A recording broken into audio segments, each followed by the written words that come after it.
One of the most important realities of a Christian is getting to know Jesus. And we get to know Jesus through the Bible in a very powerful way. Today, I'm going to show you an aspect of Jesus that perhaps is going to surprise you.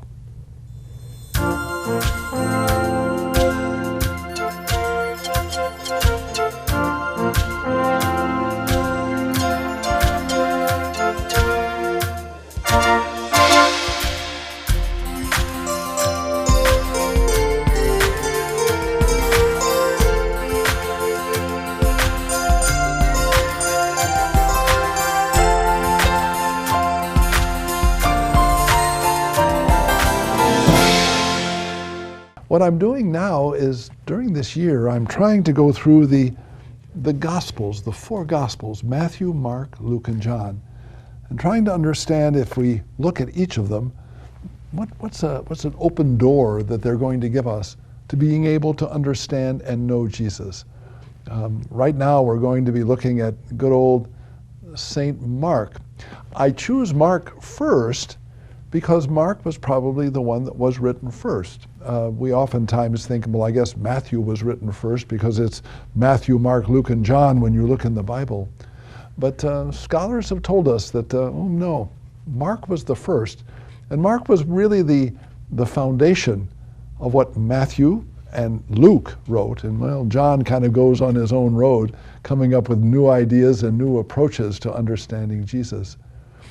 Let's pause for just a moment and do just a brief review of the Gospels and this understanding of where did these writings come from. Well, first of all, we face the fact that the Gospels are based on an experience of Jesus. People heard him, they touched him, they saw him, they moved with him. And then, with a wonderful gift of memory, they remembered that.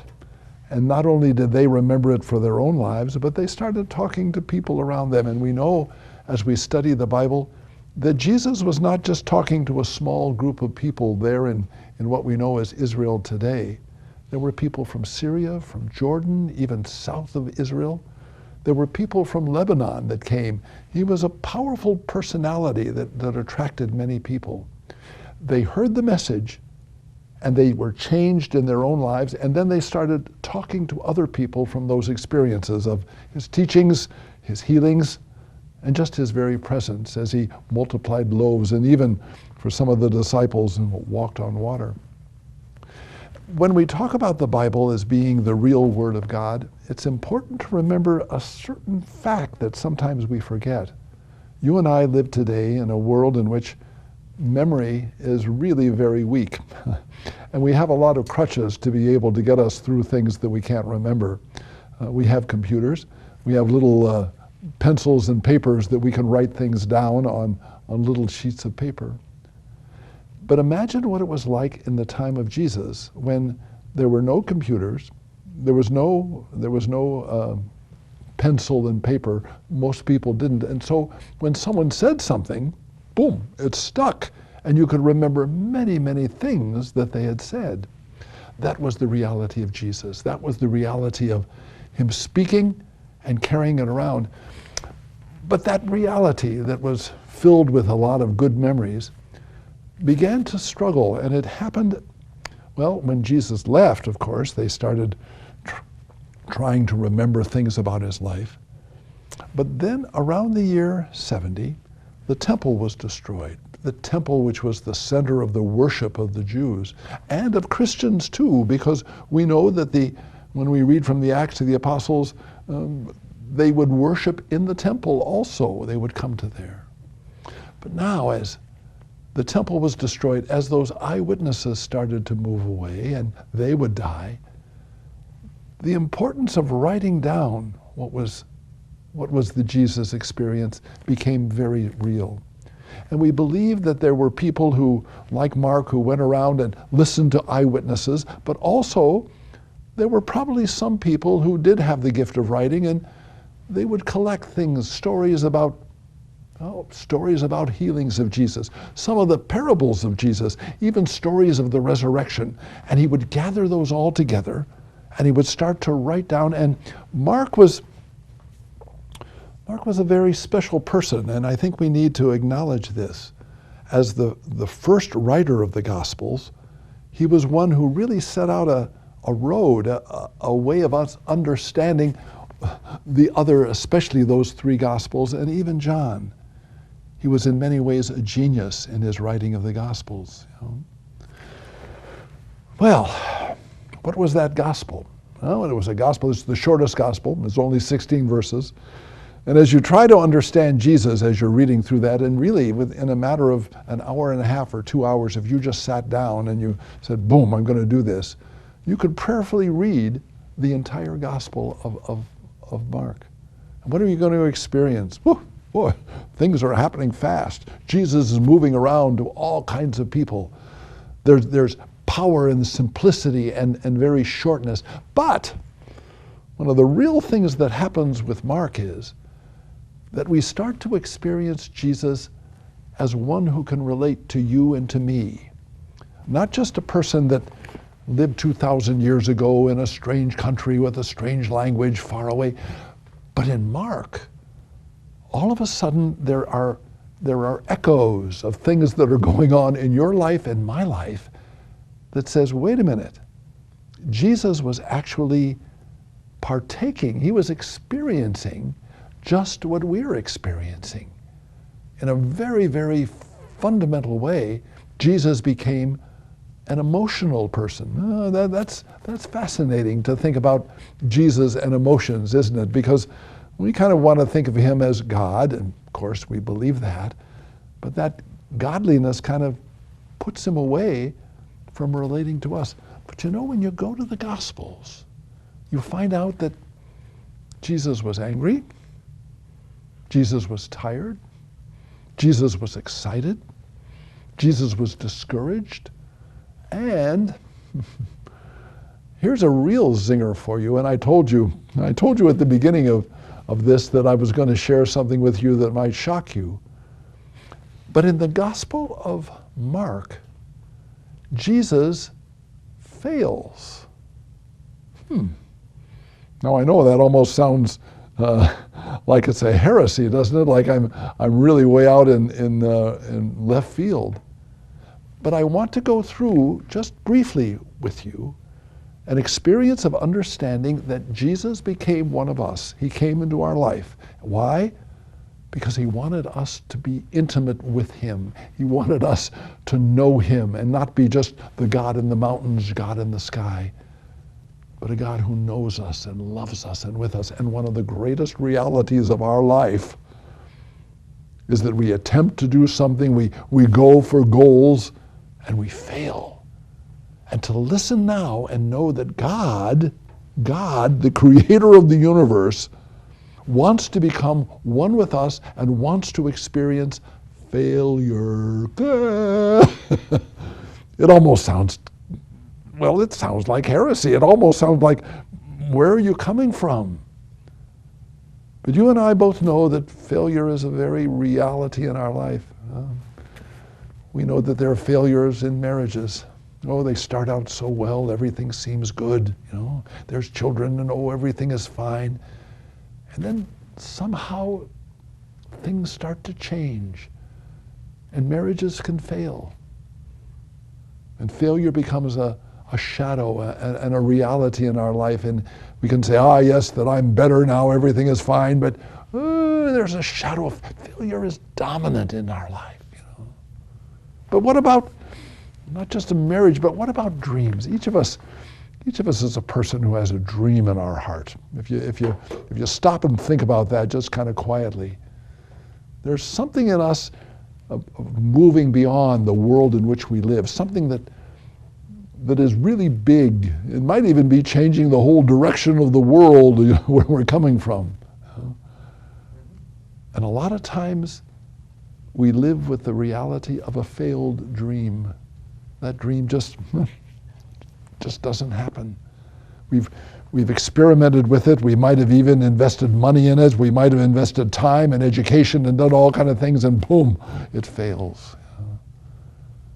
And then there's the failure that we experience with regard to the knowledge of who we are and the dream of who we are, and then we find ourselves caught up in sin, caught up in addiction, caught up in a slavery of something we can't get out of, and we feel deeply a failure. You know? How many times have you tried to convince somebody that they need to change their life? You can see it very clearly, and yet they don't listen. They're not convinced that you have the right words or you have the right argument. You know? I experienced failure in a very big way when I was first ordained. I was sent to Watts, where I was teaching high school. And I had big aspirations. I was going to be great. I was going to be great, you know. And I love that idea of teaching teenagers. I was a complete failure. 2 years of anguish, of diarrhea and nervousness and anxiety. A failure. Well, I'm hoping that what I'm saying to you, and we're relating this to Jesus, is that you can understand that failure is a reality in your life. But now, if you're going to hang in with me, let's look at Jesus and let's see if maybe did Jesus actually experience failure in his life, and can that help us to get through our own failures? Please stay tuned. We're going to talk about the Jesus failure.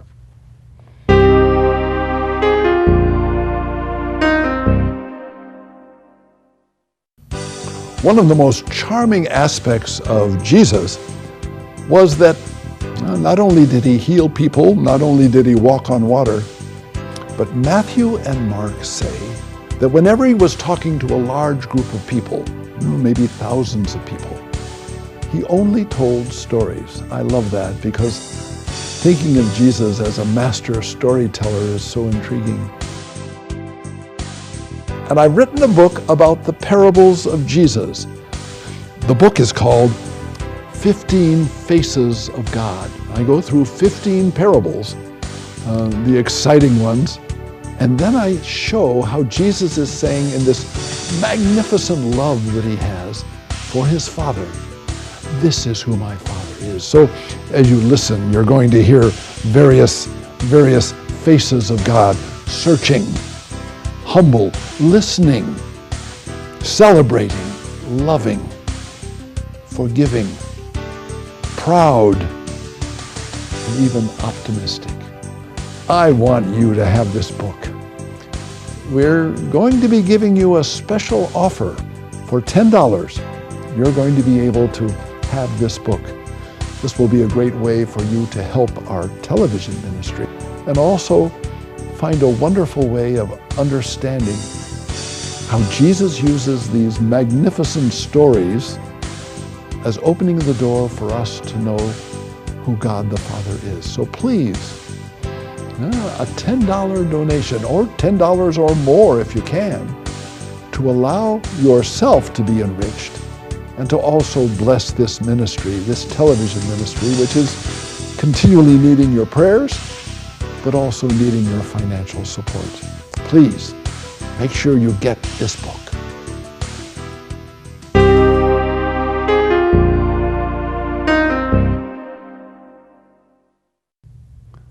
One of the most important goals of a Christian is understanding Jesus and getting to know Jesus. And the Bible is a wonderful way of doing that. So we go through the Gospels, and now if we look, let's just concentrate on the Gospel of Mark. We're overwhelmed with the reality of Jesus and his humanity. Jesus is one of us. God has come not to be in the distance, but to touch us, to cry with us, to laugh with us, to dance with us, to be with us at all times. And one of the things that I've been talking with you already is this rather embarrassing fact that Jesus went so far in his desire to be one with us that he experienced failure. Let me kind of enumerate those instances just for your own memory, and then to confirm this reality of failure in Jesus' life.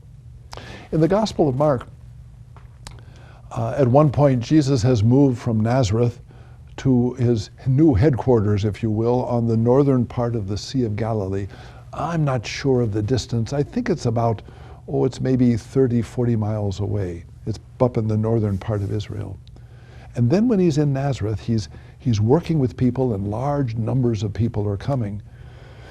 And then in one instance, it's fascinating that the family of Jesus come to him to take him away, get this, because they think he's insane.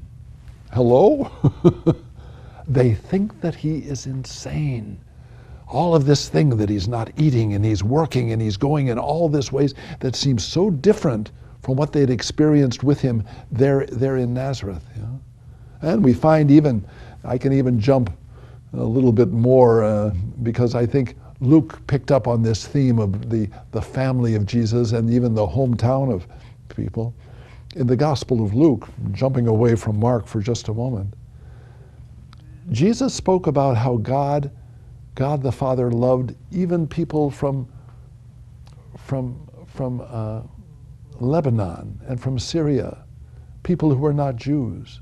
And get this, the people of his hometown became so incensed with him that they picked him up and wanted to take, and then when they brought him to the edge of the city to throw him off, to kill him. You know? We know that Jesus was able to walk through them, but think of this. There was a real experience of failure with his family.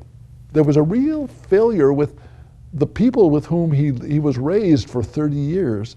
All of a sudden, they failed him. What went on in his mind as he was so in love with the Father, so on fire with wanting to change things? And people didn't understand. Those he loved, those who he was raised with, those that he lived with, they didn't understand. He failed. He failed. You know? He failed also with the crowds.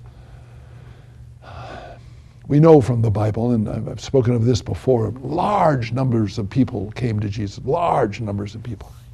But time and again we find Jesus frustrated because the crowds, all they cared about was the food and the clever stories and the cures.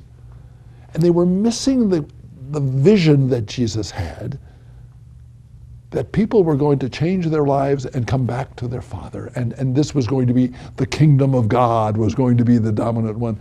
And people didn't get that. Hey, Jesus, you're going to be our new David. You're going to be able to conquer these Romans, and you're going to be able to give us freedom. Get an army together, Jesus, and let's change the world. You know.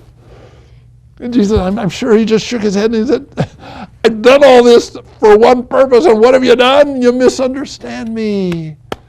You misunderstand me. He failed. He failed in getting across what he wanted. He failed with another group of people. And these were special people. These were the religious leaders. These were the ones who cared for his Father, who gave the direction of how to worship, who gave the direction of how to understand the Bible and the words of Moses. These were the ones that Jesus was so, his affinity to them was very, very intense. And what does he run into? These religious leaders want to condemn him because they were overly legalistic. Jesus, what are you doing? What are you doing here? You're curing somebody on the Sabbath. And then you're telling a man who has just been healed to pick up his mat and walk. And you know that we've set up the law that you may not walk or carry anything on the Sabbath. And Jesus, you're doing it all wrong. What a heartache that must have been for Jesus. He failed with the religious leaders to get across the point of what he was trying to do. It's the mercy of God, not the legalism.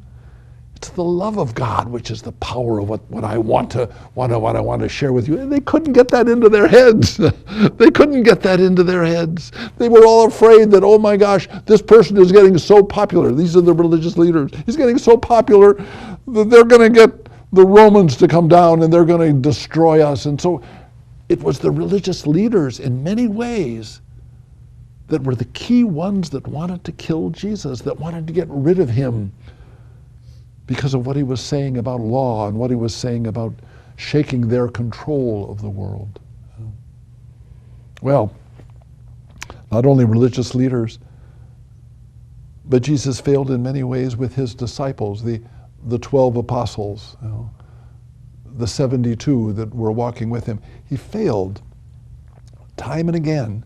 They were all concerned about the temporary kingdom, and he couldn't get across to them the depth of what he was trying to say about what it means to be able to really give your life to the Father. It's fascinating. One of Jesus' ways of preaching, and both Mark and Matthew say this, that whenever he was talking to a large group of people, he didn't stand up and say, "Now this is what you should do." He told stories. He was a storyteller. He loved stories. But in one of the stories in Mark, he tells, and stories are powerful because they kind of get to you from the back door instead of coming and saying, "Now this is what you got to do. Yeah, let me tell you the story of this person or that person," and it starts to filter into our lives in a new way. But one of the stories that he told, he said, he says, "I'm telling these stories and nobody's listening.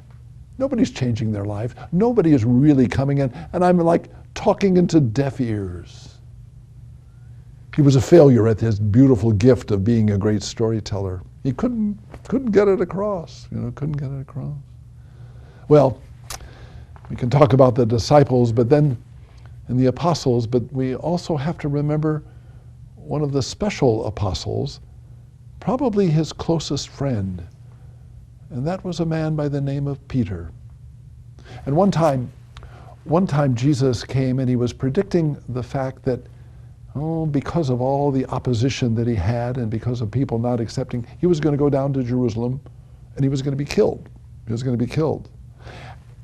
And Peter, with kind of a sense of goodwill, said, "Oh Lord, no, that'll never happen to you. That'll never happen to you."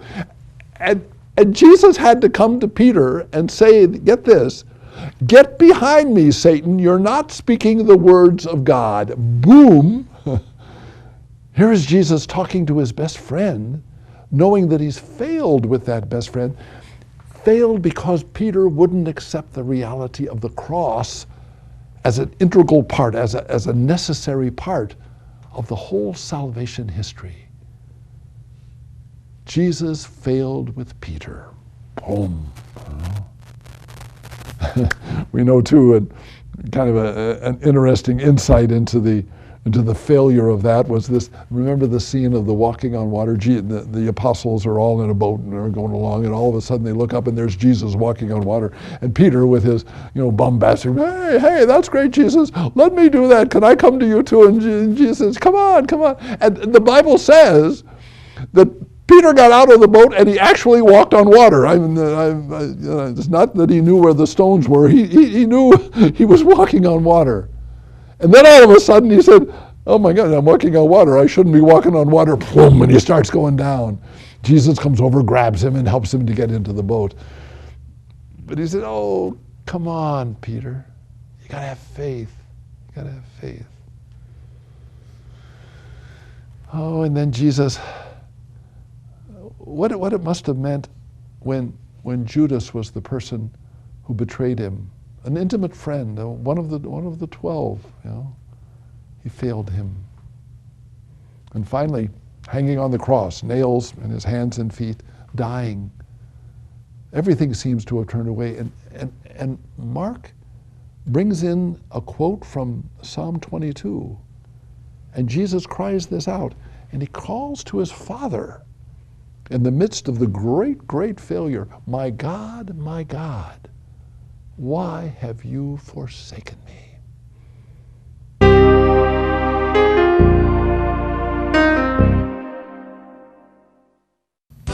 One of the most charming aspects of Jesus was that he only told stories. I love that because thinking of Jesus as a master storyteller is so intriguing. And I've written a book about the parables of Jesus. The book is called 15 Faces of God. I go through 15 parables, the exciting ones, and then I show how Jesus is saying in this magnificent love that he has for his Father, I want you to have this book. we're going to be giving you a special offer. For $10, you're going to be able to have this book. This will be a great way for you to help our television ministry, which is continually needing your prayers, but also needing your financial support. Please make sure you get this book.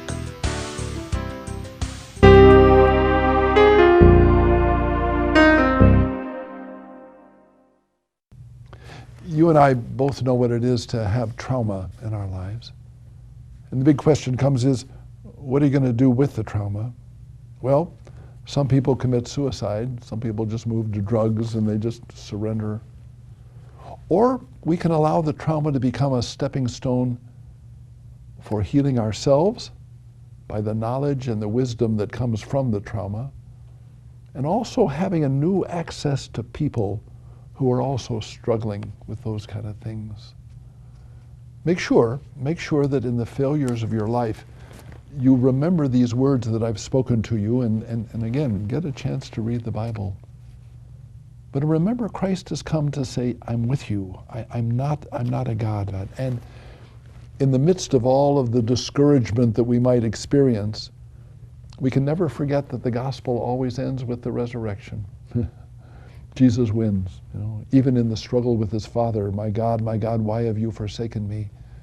The resurrection is our new life.